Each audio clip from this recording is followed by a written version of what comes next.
Hey, this is DJ. This is Kaz. We're buried above ground, and this is Speak of the Devil podcast.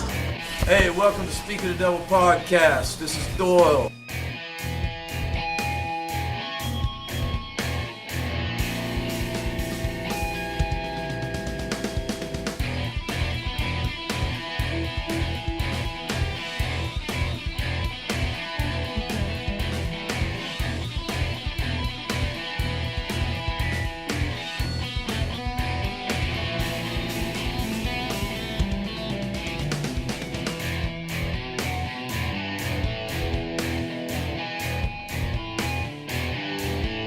Hello, everyone, and welcome to episode 23 of the Speak of the Devil podcast. I am here with Sean Perry, the lead singer and guitar player from The Four Horsemen. the Four Horsemen. You might want to actually, here you go. We'll actually grab that because we're actually at the gig here at the Civic Music Center, getting ready to watch these guys tear it up here. You know me, number one huge Metallica fan, and I cannot wait to watch these guys. Maybe you might step over here a little, make sure you're in frame. There we go, a little bit. There we go. So before we get started, I just want to run down these guys' little bio a little bit here. Some of the bands that you like. Actually, we've got AC/DC, Alice in Chains, Anthrax, At the Gates, Disturbed, Dream Theater, all those kind of bands. Is that right? It's varied. Yeah, I got a wide selection that I like to listen to. Now, we were just watching you set up a little bit. Now, the equipment that it says you're using, Boss, Dunlop, Jackson, Marshall. I'm more interested in the Marshall head. What Marshall head are you actually using right now? I use both the JVM 210H and the 410H. Tonight I'll be using the 410. And a pretty massive pedal board too, right? Yeah. Actually, all of that stuff is for my clean channel. All just for the clean channel, Yeah, really? yeah, Oh, that's when, amazing. When I run my rhythms, my distorted rhythms, it's the amp and a little bit of reverb. That's it. Really? Yeah, Okay. I run clean. That's how I am. I just plug and play. Let's just go. Yeah. So, let's see. What says when you're not at Metallica, you're watching reruns of Married with Children. Yeah, I'm probably one of the only guys that admit that I have an Al Bundy shirt at home with his face in just dire distress, like he wants to be killed. There's nothing wrong with that. There's I love nothing him. wrong with that. We got working out. We've seen. We'll see you later, I'm sure, with the stage gear, little ripped, and writing music, and then nutrition videos on YouTube, which everybody's always trying. Yeah, it's one of the things when you're doing this stuff. What kind of actually diet are you doing? I don't do a diet. I just try to eat organic, and everybody's No, got their like vice or whatever. Ketosis diet or nothing like that? Nothing like man. that? If you're gonna Carnivore? if you're taking out a macronutrient, it's probably not healthy, and they take out all the carbs, and it's like you can't sustain that. If you can't sustain a diet, then it's just something Right. It temporary, needs to be like and a you're gonna have lifestyle. to change anyway, right? So exactly, Right. I do it as a lifestyle. I'm not perfect, nobody is, but what I try to approach it is as if I can do good and give my body the nutrients and vitamins, minerals it needs to, so I can go up here and thrash all night.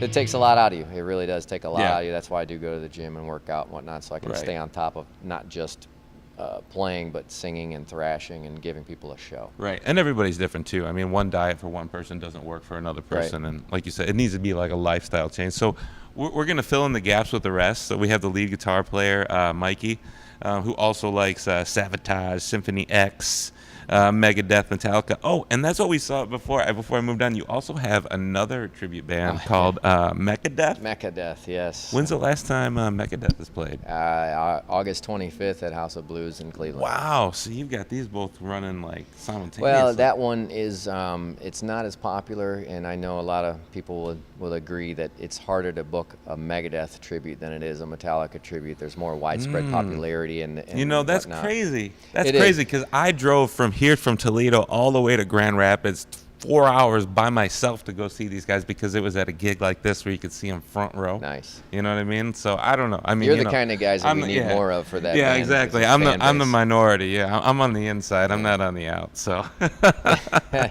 But yeah, we do that. I'd say 3-4 gigs a year, and anytime the Four Horsemen plays House of Blues, usually I'll bring them in as a support band.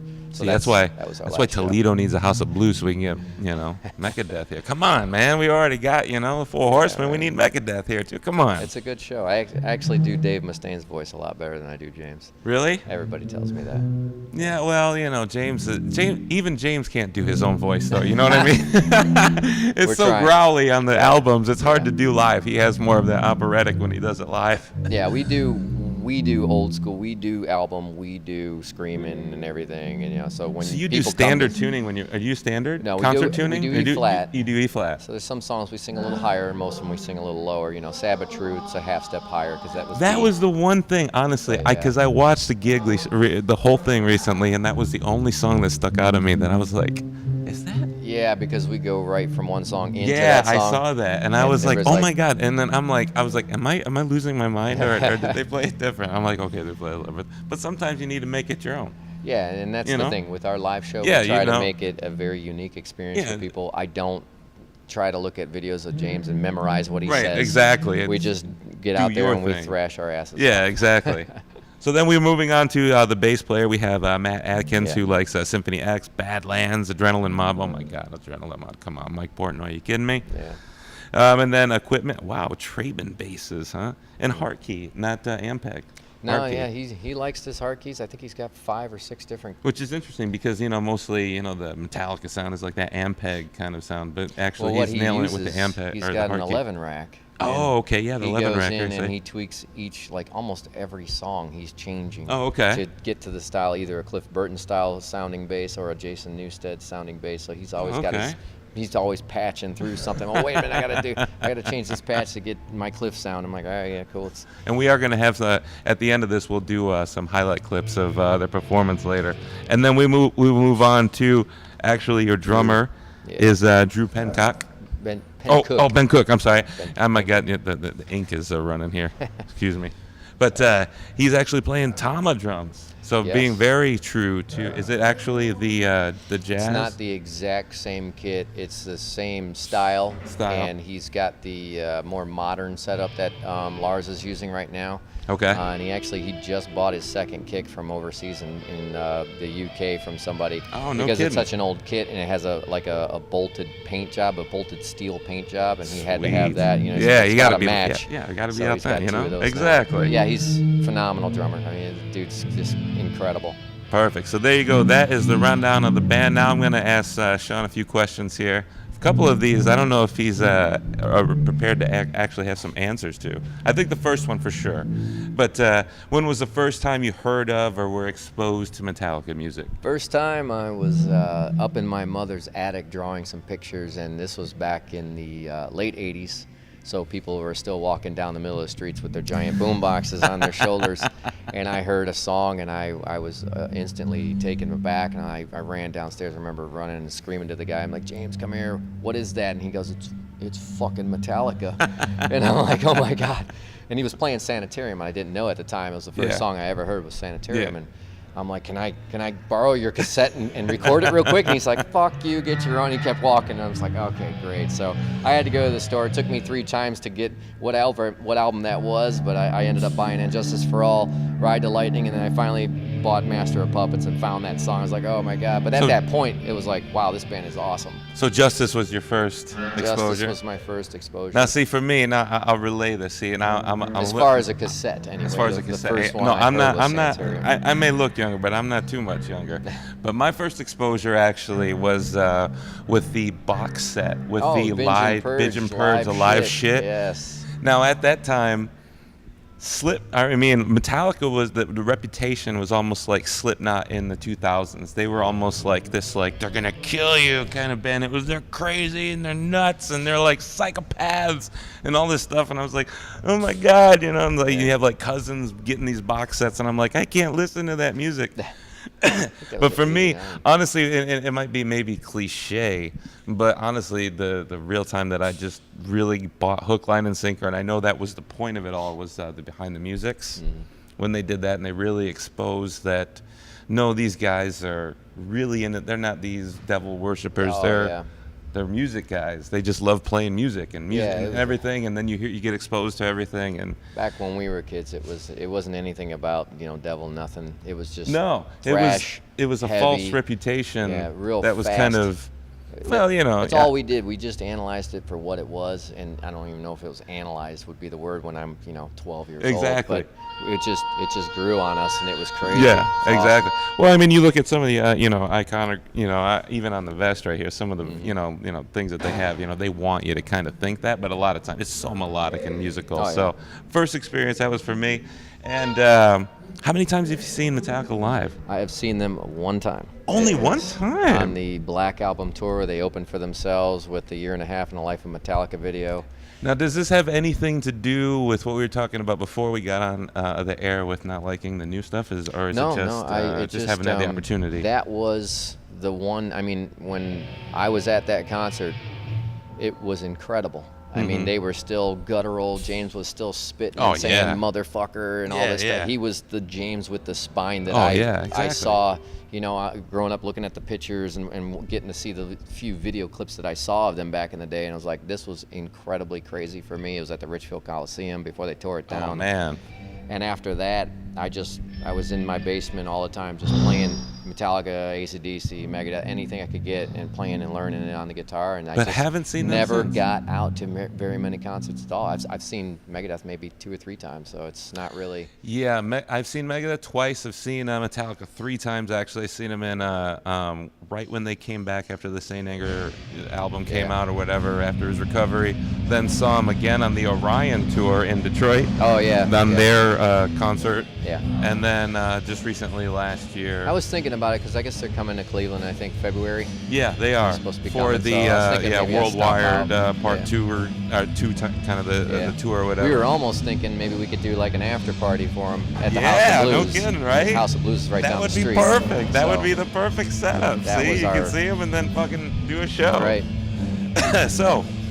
So now that we're actually talking about this odd period or whatever, see, I have favorites. You got to have a few. Oh, yeah. So we got we're gonna force Sean to pick the top 3 Metallica songs from the Saint Anger period to now to today? the Hardwired to Oh, Self-Destruct. boy. I got a couple cheat sheets if you want some that are mine. You know but, what?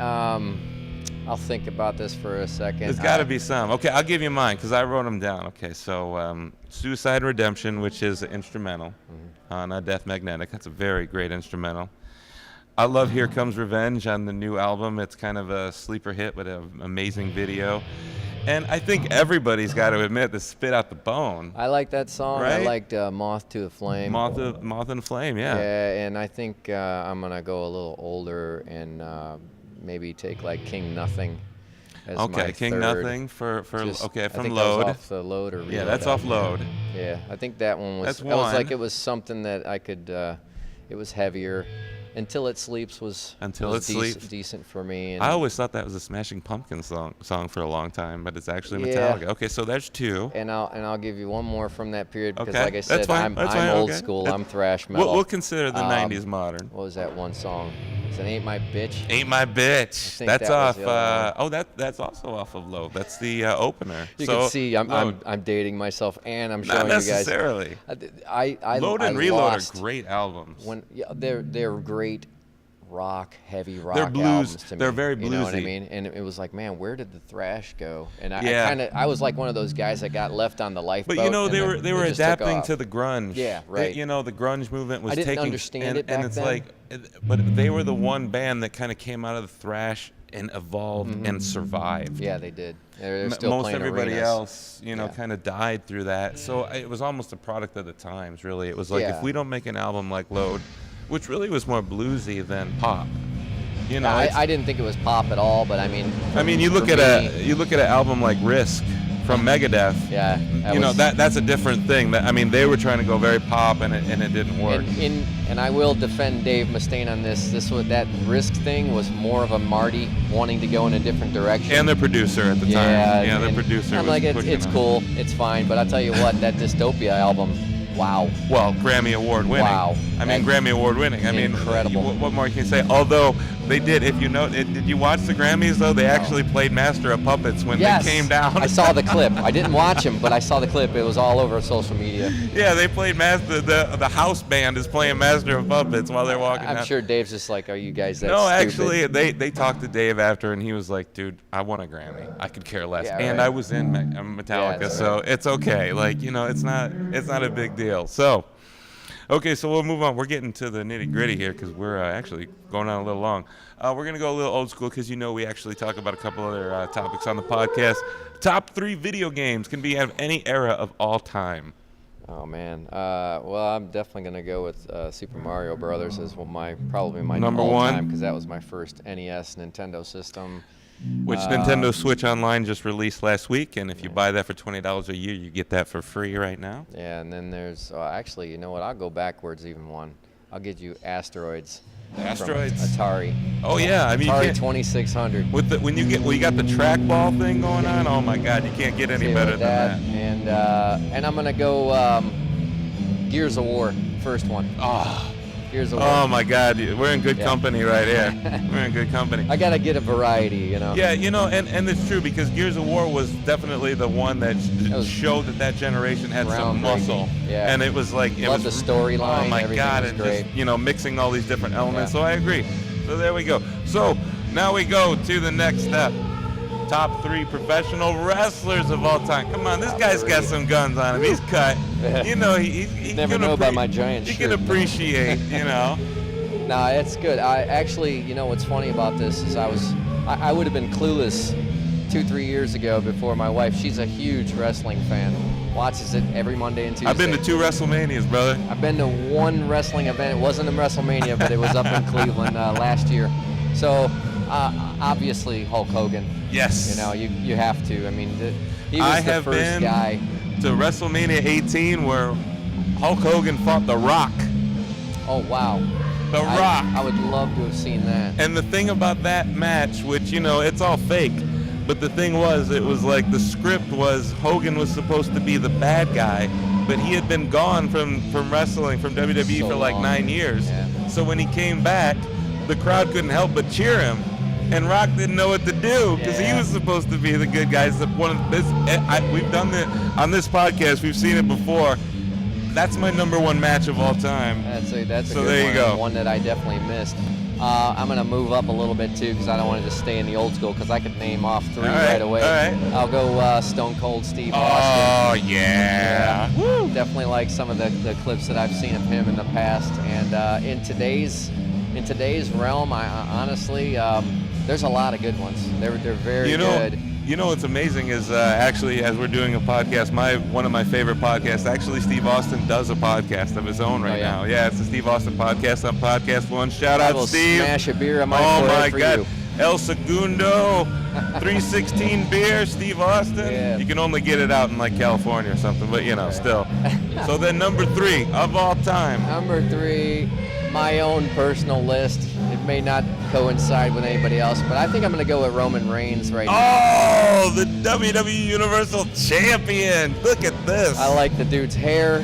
He's got some monster moves on him. I love the scripts that these guys have, and he's always just everybody's gunning for him. Yeah. You know, he's never catches a break. It's always something else yeah. is happening to him, and I'm like, this guy is a yard dog. He just keeps coming back for more. And I'm like, I like his spirit. He's 3rd generation. Yeah, I His like his grandfather, his father, him. I mean, his whole family has been involved in wrestling their whole lives. And I mean, the other thing I'll say about him is he works. He doesn't He just works show hard. up once in a while. He's there every week.